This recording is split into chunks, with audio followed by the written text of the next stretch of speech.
Bismillahirrahmanirrahim. Assalamualaikum warahmatullahi wabarakatuh. Nana kelas 9 sampai salam yang cerdas. Kita jumpa lagi di pelajaran IPA masih dengan saya ya, Bapak Monco. Untuk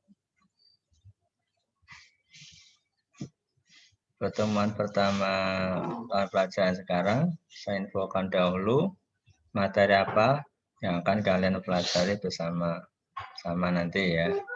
Sambil dibuka LKS-nya, kita lihat bab yang akan dipelajari, yaitu sistem reproduksi manusia, kemudian sistem reproduksi pada tumbuhan dan hewan, lalu ada pewarisan sifat, listrik statis, listrik dinamis, ya. Jadi ada 5 bab atau 5 topik. Dengan masing-masing bab nanti kita ada ulangan atau tugas untuk pengetahuan dan juga tugas untuk nilai keterampilan ditambah dengan penilaian tengah semester PTS dan nilai akhir semester atau PAS. Ya. Nah, selanjutnya untuk pertemuan kali ini kita akan belajar dulu tentang yang bab pertama. Ya, tujuan belajar memahami pembelahan sel dan sistem reproduksi pada manusia. Silakan dibuka materi bapaknya, dibaca LKS bab 1 halaman 3 sampai 6 ya. 3 sampai 6 sub A dan B ya. Silakan dipelajari uraiannya. LKS bab 1 halaman 3 sampai 6 sub A dan B. Terus tugas setelah paham, pelajari, pahami, tulis ringkasannya, buat ringkasannya dari LKS itu ya. Boleh dari isi LKS atau dari ini tinggal menyalin dari ringkas yang saya buat di video ini ya. Dan jangan lupa selalu belajar dengan semangat, pantang menyerah, berdoa, jaga kesehatan, dan biasakan untuk melakukan prokes di setiap waktu ya. Kita mulai ya. Silakan boleh sambil mencatat dan perhatikan, dipahami dan dicatat. Ya.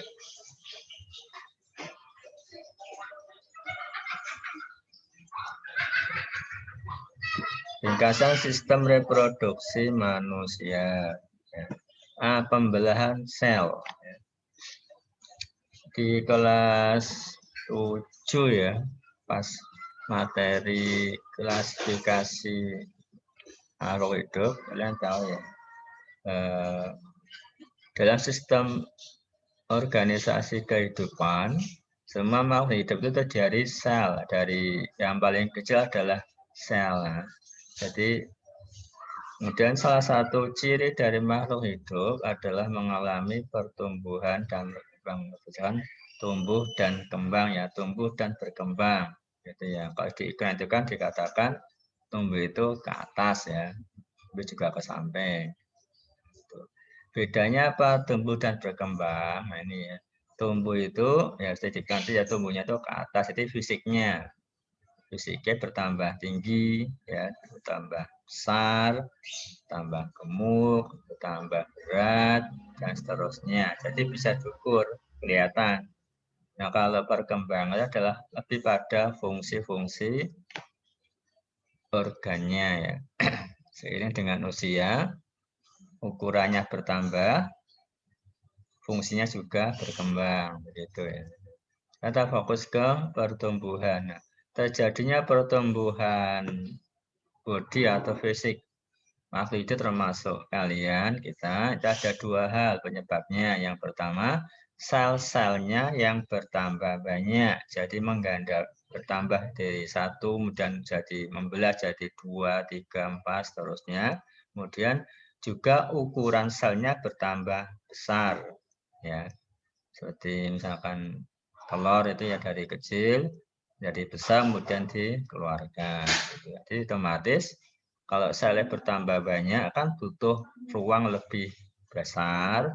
Ukuran sel bertambah besar, mengembang juga butuh ruang lebih besar. Jadinya kita melihatnya adalah bertambah besar fisiknya atau bodinya. Nah, kemudian pertambahan jumlah sel itu kan karena setiap selnya itu dia dapat membelah satu menjadi dua, kemudian menjadi 4, jadi 8, dan seterusnya. Jadi masing-masing membelah 2, lalu membelah lagi masing-masingnya 2, seterusnya.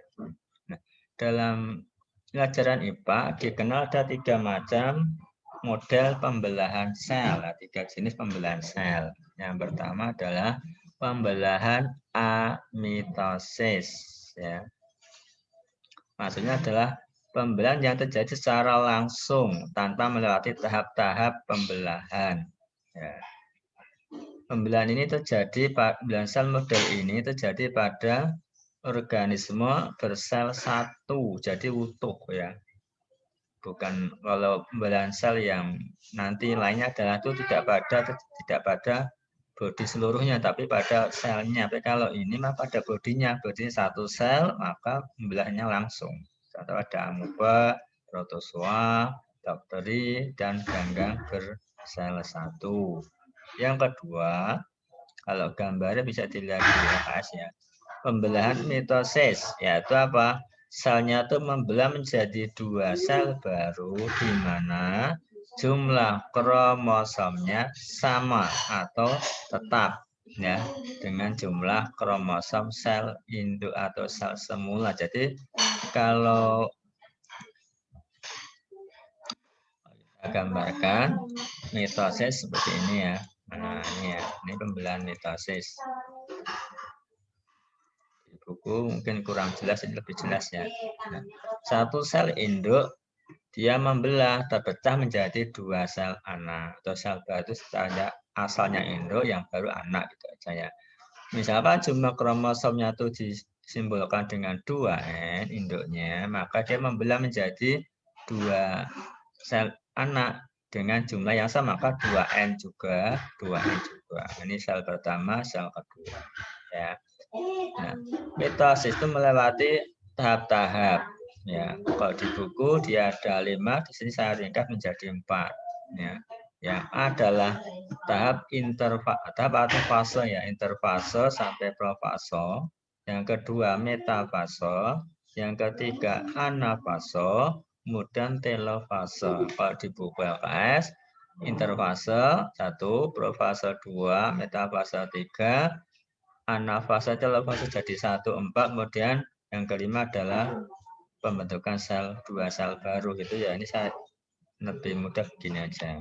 Tapi tidak masalah ya, itu prinsipnya sama. Yang penting adalah proses-proses yang terjadi yang kalian pahami dari semula menjadi 2 sel baru seperti apa. Nah, kita gambarkan kayak begini.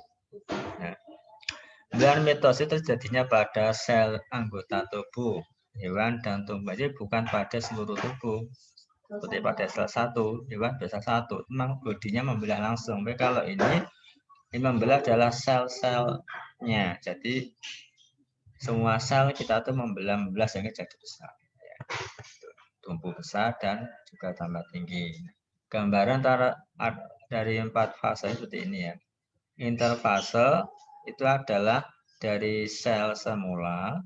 Ini ada bagian namanya inti sel. Di dalamnya ada, kalau telur ayamnya ada kuning telurnya itu adalah inti selnya di situ. Di situ ada pembentukan kromosom. Ini yang atau materi genetik ya. Tuh, anggap aja ini istilahnya begitu ya. Ada pembentukan kromosom itu adalah penentu sifat dari sifat fisik terutama ya. Apakah nanti jadi besar, jadi warna, jadi gimana, atau itu kan dari gen ada dalam kromosomnya. Kemudian ada ini berperan ya, ada namanya sentriol ya, kita sudah tahu dulu ya, sel kelas 7 ini ada sentriol.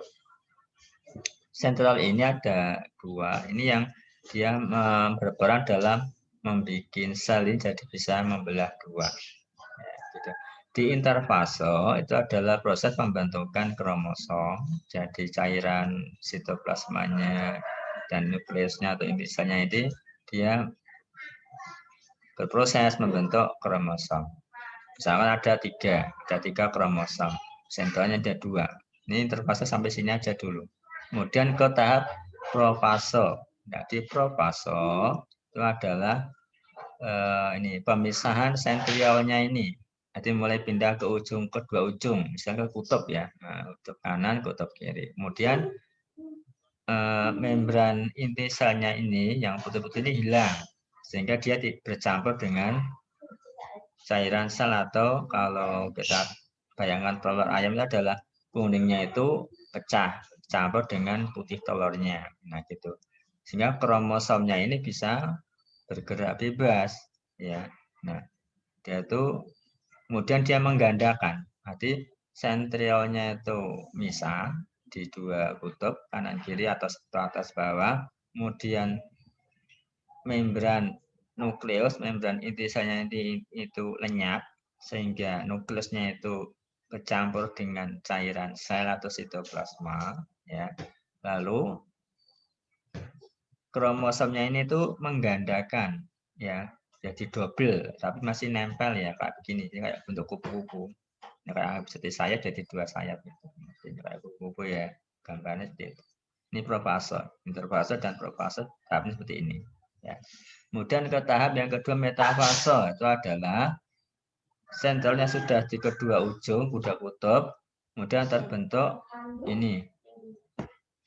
Oh ya, tadi ya di profase tadi itu setelah menggandakan kromosomnya menjadi ganda tapi masih nempel begini, nah itu timbul benang garis atau spindle. Benang spindle ini ya, garis-garisnya adalah benang-benang spindle ini yang menghubungkan kromosom dengan kedua sentriolnya. Kemudian di metafase, kromosom ini yang masih bebas ini kemudian dia menuju tengah, menata di tengah-tengah sel. Dikasih garis ini namanya di bidang ekuatorial atau ekuator gitu. Jadi yang ini dia menata diri di tengah sel itu ya, berbaris ya lah betul ya. Jadi masih lengkap ya kromosomnya. Ini metafase saatnya begini. Benang spindle ini semakin kelihatan ya. Jadi masing-masing kromosom ini tuh terikat dengan di kedua ujung sentriolnya. Kemudian tahap anafase itu adalah tahap pemisahan kromosom. Jadi yang ini tadi tunggal, lalu jadi ganda, lalu baris di tengah sel, kemudian dia putus di tengahnya, tes gitu ya. Nah dia putus di mana? Dia putus di, katakanlah di sini ya, tes ini putus ini, putus. Nah, sehingga satu ke kiri, saat putus satunya ke kanan di sini ya. Makanya kelihatan cuma setengah aja, setengah tekuk ya. Nah, ini anafase begitu. Dilanjutkan ke tahap telofase yaitu pemisahan selnya ya. Jadi kromosomnya ini sudah misah, lalu terbentuk inti yang baru. Di kromosomnya masing-masing besar 3 ini diselubungi inti. Nah, terbentuk membran inilah yang tadi di sini membrannya itu lenyap, kemudian terbentuk lagi di sini menyelimuti kromosomnya. Setelah inti terbentuk maka diikuti dengan selnya yang mudah memisah ini ya, misalnya potong. Yes. Dikatakan ini yang terpisahin jadi 2 itu dikatakan tahap kelima. Ada istilahnya itu sitokinesis. Tapi kalau di buku nggak disebutkan tahapan namanya, cuma terbentuk 2 sel baru gitu. Jadi dari telofase adalah proses pemisahan menjadi 2 sel gitu ya. Nah, kita lihat jumlahnya. HP-mu lagi. Ya, gitu. Kita lihat ini ya. Jadi kromosomnya sama, kedua sel baru. Nih ya, ini dan ini. Kromosom itu sama. Ini ada 3, sini ada 3. Gitu. Nanti katakan itu. Nah, karena kromosomnya sama, maka sifatnya sama, identik, maka sel-sel tangan kita itu juga sama. Ya, gitu. Langsung aja.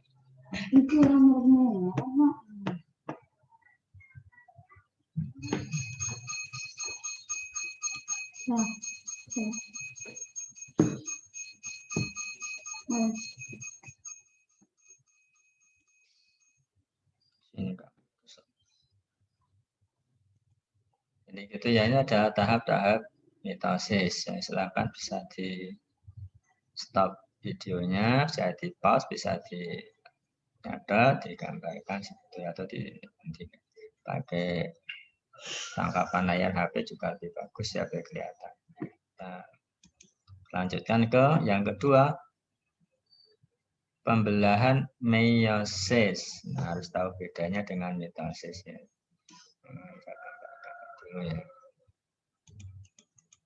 Meiosis itu juga selnya membelah menjadi dua sel. Nah, setelah itu dua sel baru itu dia membelah lagi menjadi 4 sel baru. Artinya satu induknya satu sel induk, kemudian terbelah menjadi 4 sel anak, sel baru. Nah, bedanya dengan mitosis lain jumlah selnya, jumlah kromosomnya juga beda, yaitu menjadi setengah separuh dari kromosom semula. Jadi misalkan induknya punya 20 pasang kromosom, anaknya tinggal menjadi 10 kromosom. Setengahnya ya. Kalau mitosis terbelah menjadi 2, kromosomnya sama. Kalau meiosis, satu sel induk terbelah menjadi 4, kromosomnya tinggal menjadi separuh. Gitu ya.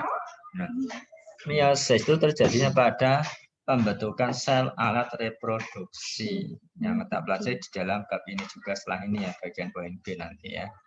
Pada hewan, tumbuhan, juga manusia itu sel reproduksi itu adalah kromosomnya setengah dari sel lainnya. Misalnya dia saja nanti menyatu, bergabung, maka menjadi kromosom jadi genap lagi, gitu ya. Cukup hikmahnya seperti itu. Tahapan meiosis kan ada 2. Proses meiosis pertama adalah pembelahan menjadi 2 sel baru dulu. Proses sama dengan mitosis ya, jadi interfasa sampai telofasa, sama seperti ini. Sederhananya begitu. Kemudian meiosis kedua itu dari 2 sel anak menjadi 2 sel, menjadi 4 sel anak lagi. Jadi 2 sel yang kita pertama ini menjadi induk yang baru, tapi dia langsung ke profase. Ya gitu ya. Karena dia sudah ada kromosomnya. Kalau interfase kan dari belum membentuk kromosom. Kalau profase sudah terbentuk kromosom, dia proses ini ya, peleburan, penggandaan kromosomnya. Meiosis kedua dia langsung profase sampai telofase. Ya, sehingga meiosis 1 menjadi 2 sel baru, meiosis 2 sel baru menjadi 4 sel baru. Sehingga digambarkan satu sel induk menjadi 4, kromosomnya cuma setengahnya. Misalkan 2N maka menjadi 4 sel, maksudnya 1N, 1N, 1N. Ya, N itu adalah jumlah kromosom ya. Gitu. Karena kromosom itu induknya mesti berpasangan, maka 2N. Ya. Kita gambarkan seperti ini. 2 tahap meiosis ya. Kita lihat ya. Nih. Profase yang pertama ini yang meiosis 1 ya, biasa ya. Jadi dia sudah apa? Ini ya. Ini apa tadi? Sentrialnya itu memisah, ya. Kemudian apa ini? Selaput intinya, membran intinya itu mulai menghilang, kromosomnya mengganda ya. Nah, ini sudah langsung mengganda, hasilnya langsung mengganda coba begini ya. Jadi kayak sama seperti saya kupu-kupu ya gitu. Kemudian metafase sama ya, sentralnya berposisikan pada ujung kedua, ujung atas bawah atau kanan kiri. Benang spindilnya semakin jelas ya. Kemudian kromosomnya menata di tengahnya. Nah, bedanya ini ya. Gitu. Kalau di mitosis kan yang 1 baris, ini 2 baris. Bedanya itu yang ada 4, dia posisi 2 kayak begini. Kalau mitosis 4-nya 1 baris. Jadi begini ya. Nah, misalkan begini ya. Nih. Satunya di sini, kan 4 di sini. Kalau mitosis enggak 2 lapis kayak begini. Ya. Kemudian anafase, proses pemisahan kromosom. Jadi tidak putus ini ya, ini misah. Setelah begini, ini yang 2 ini ke atas. Nah, ini ke atas toh, yang dua bawah ya bawah, ketarik oleh benang sepindelnya ke sentral masing-masing. Ini ya. Kemudian telofase. Nah, dua kromosom ini ya, ini terbentuk inti baru, selimuti inti, kemudian selnya membelah. Jadi seperti ini ya. Nah, ini dua sel baru, kromosomnya setengahnya toh, semula ada 4, ini 2, maka setengahnya. Selanjutnya dia ke tahap yang profase lagi. Nah, dari sini dia ke sini, fase kedua. Jadi kemudian lagi ya, dari sini apa ini sentralnya memisah lagi lah, memisah menjauh, kemudian intinya ini mulai menghilang ya, kemudian terbentuk benang spindel. Selanjutnya ke metafase, ini ke sini ya. Sentralnya sudah di kedua kutub kanan kiri, kemudian kromosom menata di tengah, hanya satu lapis karena cuma 2. Ya, sudah. Kemudian ke anafase, itu pemisahan kromosomnya. Nah, kalau ini dia putus ya, di sini dia putus. Nah, terus satu ke sini, satu ke sini. Nah, ini ya. Paru-paru kan. Kemudian ke anatelofase, pemutusan selnya, terbentuk inti. Ya, ini di inti, kemudian selnya putus. Sehingga menjadi ya, menjadi 2 kromosom. Cek aja. Semula ada, ini kan cuma setengah pasang ya, cuma 2 tekuan. Nah, ini kan ada 4 tekuk ini ya. Nah, ini potong begini ini kan. Sehingga jadi setengahnya juga. Kok ya dari semula ini ada 1, 2, sini ada 1. Sama aja dia. Satu ini terbagi 2 gini ya. Sehingga ada seperempatnya, ini ada 1 pasang, ada 4 pasang. Nah, itu ya. Gambarannya seperti itu dalam mitosis dan ya lebih jelas, atau kurang jelas bisa cari sendiri di browser internet, banyak ya. Selanjutnya kita lanjutkan ke sistem reproduksi manusia.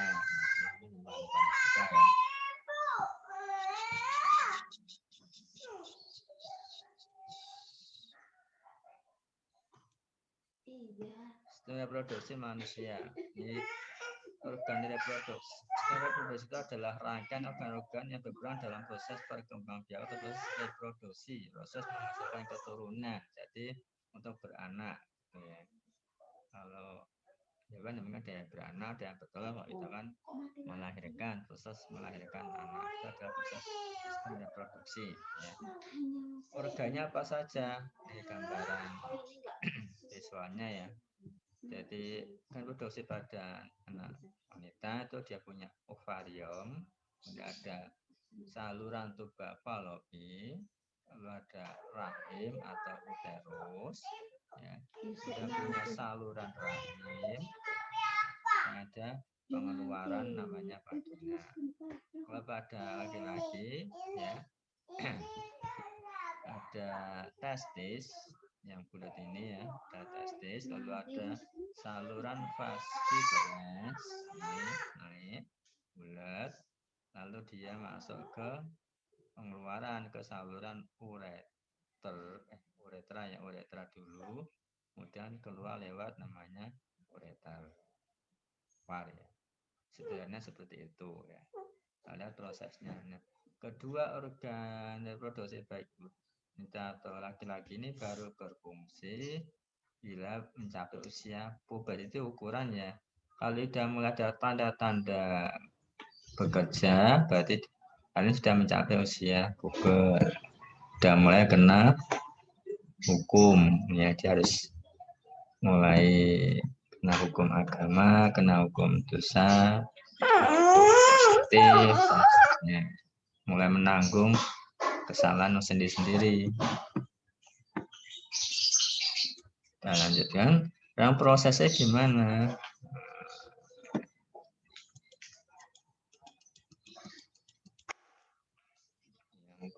pada wanita, ini ya. Pada wanita, ovarium, dari ovarium ya, ovarium itu adalah menghasilkan sel telur. Terus namanya ovulasi ya. Biasanya setiap bulan 28 hari ovarium akan berovulasi, menghasilkan dan melepaskan sel telur.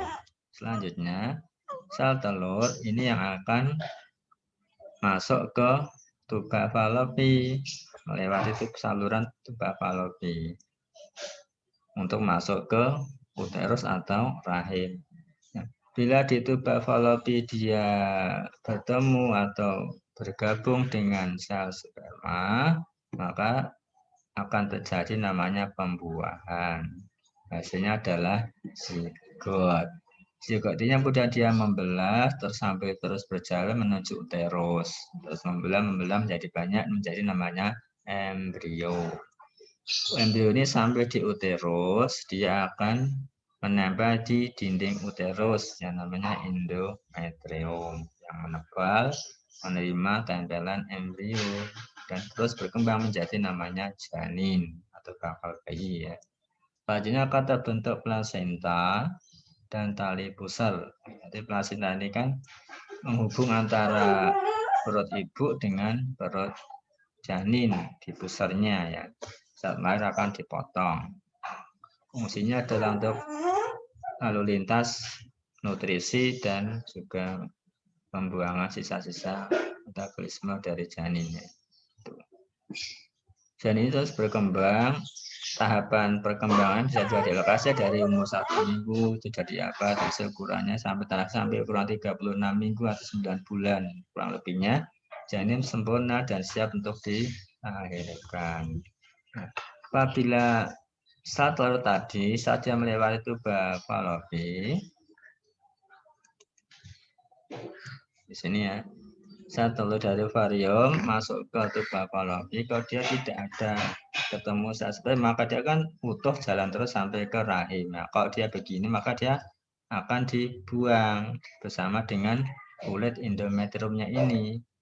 Nah, ini namanya dia pendarahan yang kita sebut sebagai proses menstruasi atau mens atau datang bulan. Dia akan dibuang jadi akan keluar darah campur-campur ya. Itu adalah proses menstruasi. Ini kalau orang hamil ya tidak mens gitu ya. Kemudian pada laki-laki prosesnya adalah ini ya sedikit aja nih. Pada laki-laki testis akan menghasilkan cairan sel sperma. Selanjutnya sel sperma itu akan lewat masuk ke saluran vas deferens, bergabung ke saluran kencing, masuk ke saluran uretra, lalu keluar lewat ureter. Ya, keluarnya seperti kencing itu. Bila sperma ini dapat masuk ke saluran uterus, kemudian masuk ke uterus wanita, terus sampai ke tuba Fallopi dan bergabung dengan sel telur, maka baru terjadi pembuahan menjadi zigot, dan zigot kembali ke atas ini ya, zigot akan menuju uterus, berkembang menjadi embrio, menjadi janin, seterusnya siap dilahirkan. Jadi begitu ya. Sistem reproduksi itu adalah proses untuk menghasilkan keturunan, menghasilkan anak ya, di orang tua kalian menikah, kemudian dia diizinkan untuk menghasilkan anak kalian. Itu jadi harus ada proses namanya pernikahan yang sah, tidak boleh di luar pernikahan ya, untuk menghasilkan keturunan atau reproduksi itu. Satu yang atau diketahui, tapi harus disikapi dengan baik ya. Demikian, semoga jelas. Silakan bisa sambil dicatat. Jumpa lagi lain kali. Assalamualaikum warahmatullahi wabarakatuh.